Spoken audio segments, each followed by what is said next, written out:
नाशिक जिले के सुरगाणा तालुका में शुक्रवार 14 अगस्त की सुबह एक बार फिर भूकंप का झटका महसूस किया गया। सुबह करीब 5:32 पर आए इस भूकंप की तीव्रता रिक्टर स्केल पर 3.4 दर्ज की गई। भूकंप का केंद्र जमीन के करीब 3 किलोमीटर की गहराई में बताया गया है। लगातार भूकंप के झटके महसूस होने से क्षेत्र के नागरिकों में चिंता और डर का माहौल बना हुआ है। जिलाधिकारी आयुष प्रसाद के अनुसार नाशिक जिले में ये अब तक दर्ज किया गया 66वां भूकंप का झटका है। शुक्रवार सुबह आए झटके का असर सुरगाणा तालुका के भिनशीत सहित आसपास के क्षेत्रों में महसूस किया गया। इसके अलावा त्र्यंबकेश्वर तालुका के देवडोंगरा क्षेत्र में भी नागरिकों को कंपन महसूस हुआ। हालांकि इस भूकंप से अभी तक किसी भी तरह की जनहानि या संपत्ति के नुकसान की सूचना नहीं मिली है। प्रशासन की ओर से स्थिति पर लगातार नजर रखी जा रही है। क्षेत्र में बार बार भूकंप आने के कारण स्थानीय लोगों में भय का माहौल जरूर है और नागरिक भूकंपीय गतिविधियों को लेकर चिंतित हैं।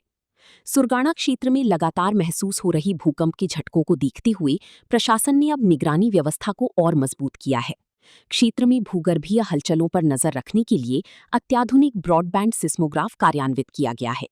ये अत्याधुनिक भूकंप मापक यंत्र जमीन के भीतर होने वाली बेहद सूक्ष्म कंपन को भी रिकॉर्ड करने में सक्षम है।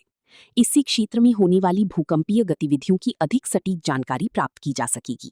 इस सीस्मोग्राफ से रिकॉर्ड होने वाली भूकंप संबंधी जानकारी national centre for seismology (NCS) की नियंत्रण प्रणाली तक रियल टाइम में भेजी जाएगी। इससे वैज्ञानिकों और प्रशासन को सुरगाणा क्षेत्र में हो रही भूगर्भीय गतिविधियों का लगातार विश्लेषण करने में मदद मिलेगी।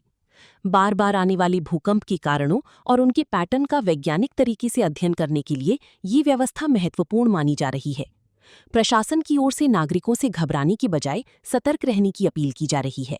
चाहेंगे और प्रशासन की तरफ से क्या लोगों को ये दिए जा रहे हैं?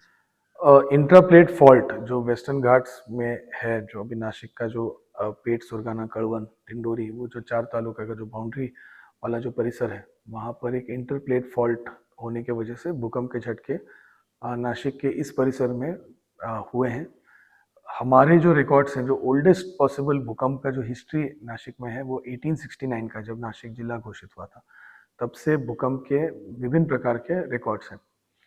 अब इस पूरी हिस्ट्री को अगर आप देखें तो 1869 से आज तक सारे भूकंप जो हैं वो 4 रेक्टर स्केल से नीचे ही रहे हैं, और उसके साथ साथ बहुत ही लोकलाइज्ड एरिया में उसका इम्पैक्ट रहा है, क्योंकि शैलो डेप्थ के भूकंप रहे। शैलो डेप्थ का भूकंप होता है मतलब 3 to 7 किलोमीटर, 3 से 7 किलोमीटर के रेंज में उसकी डेप्थ रही है एपिसेंटर की, और वो फॉल्ट की वजह से ये सारे भूकंप हुए हैं। अब प्रशासन की तरफ से हम पूरी सतर्कता बरत रहे हैं। हर भूकंप के घटने के बाद सारे बिल्डिंग्स, विशेषतः जो रेड मार्क्ड हैं, जहाँ पे ऑक्यूपेंसी की किसी भी प्रकार के चैलेंजेस हैं, उस बारे में ये वाली भूकंप मतलब चेकिंग की जाती है, और ग्राम पंचायत हो, स्थानिक तहसील हो, सारे लोग वहाँ पे चेक कर रहे हैं। क्रैक्स या लैंडस्लाइड्स होने, इसके लिए विशेष प्रयत्न की जा रही है, और हमारी यही सोच है कि इस प्रकार का किसी भी प्रकार का धोखादायक परिस्थिति में कोई भी व्यक्ति जाए नहीं।